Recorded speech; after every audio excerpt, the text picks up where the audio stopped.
Bertemu lagi dalam JRY News Channel. Sebelum itu jangan lupa subscribe, like, dan share.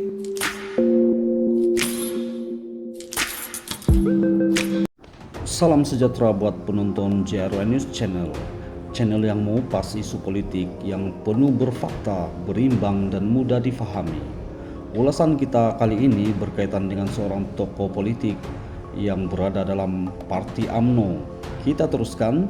Dalam video kali ini kita mengenal dengan lebih lanjut dan dekat seorang tokoh politik dan korporat yang kembali mendapat perhatian dalam pentadbiran negara, yaitu Datuk Seri Johari Abdul Ghani.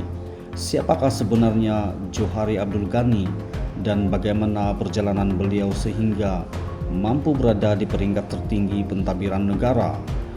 Datuk Seri Johari Abdul Ghani dilahirkan pada 6 Mac 1964 dan dibesarkan di Kampung Pandan, Kuala Lumpur. Beliau mendapat pendidikan awal di Sekolah Rendah Kebangsaan Kampung Pandan sebelum meneruskan persekolahan di Sekolah Menengah Aminuddin Baki.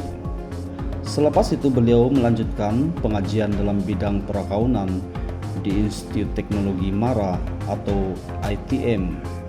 Beliau kemudiannya meneruskan pengajian dalam bidang perakaunan di United Kingdom dan berjaya memperoleh kelayakan sebagai akuntan bertauliah. Menariknya, sebelum benar-benar aktif dalam politik, Johari Abdul Ghani terlebih dahulu membina nama dalam dunia korporat. Beliau memulakan kerjaya sebagai juru audit di PT Marbek & Co yang dikenal sebagai KPMG. Selepas itu beliau memegang beberapa jawatan kanan dalam syarikat awam dan swasta, termasuk dalam sektor makanan dan minuman, pertanian, serta pembuatan. Menurut pengakuan beliau sendiri, pengalaman selama puluhan tahun dalam dunia korporat memberikan beliau pengalaman luas dalam pengurusan keuangan dan juga perniagaan. Namun perjalanan Johari tidak terhenti di dunia korporat. Beliau kemudian memilih untuk terjun ke dunia politik, khususnya selepas keputusan politik di kawasan Titiwangsa pada pilihan raya umum 2008. Johari melihat politik sebagai ruang untuk memberikan kembali sumbangan kepada masyarakat di kawasan tempat beliau dilahirkan dan dibesarkan. Pada PRU 13 yang lalu, beliau berjaya memenangi kursi Parlemen Titiwangsa dan kemudiannya kembali ke parlemen selepas memenangi kursi yang sama pada PRU 15. Antara jawatan penting yang pernah disandang beliau ialah Menteri Keuangan II dalam pentadbiran Barisan Nasional pada tahun 2016 hingga 2018. Pengalaman beliau dalam bidang keuangan dan korporat dilihat menjadi antara faktor yang memberikan nilai tambah kepada peranan tersebut. Selepas perubahan kerajaan pada tahun 2018, Johari kembali aktif dalam politik dan korporat. Beliau turut dilantik menganggotai Lembaga Pengarah Khazanah Nasional dan terlibat dalam beberapa organisasi serta badan berkaitan ekonomi dan tadbir urus.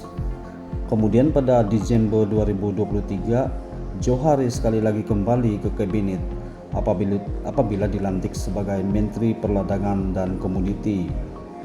Dalam portfolio tersebut, beliau dilihat dan terlibat dengan isu-isu strategik berkaitan industri sawit, komoditi, dan kepentingan ekonomi negara. Dalam perkembangan yang lebih penting ialah dalam perombakan kabinet pada penghujung 2025, Johari Abdul Ghani sekali lagi diberikan tanggung jawab sebagai Menteri Pelaburan, Perdagangan, dan Industri atau MITI. Menurut profil resmi Parlemen Malaysia yang dikemas kini pada Julai 2026, beliau kini merupakan Menteri Pelaburan, Perdagangan, dan Industri serta ahli Parlemen Titiwangsa. Jadi, kalau kita melihat perjalanan hidup Johari Abdul Ghani, ia bukan sekadar kisah seorang ahli politik.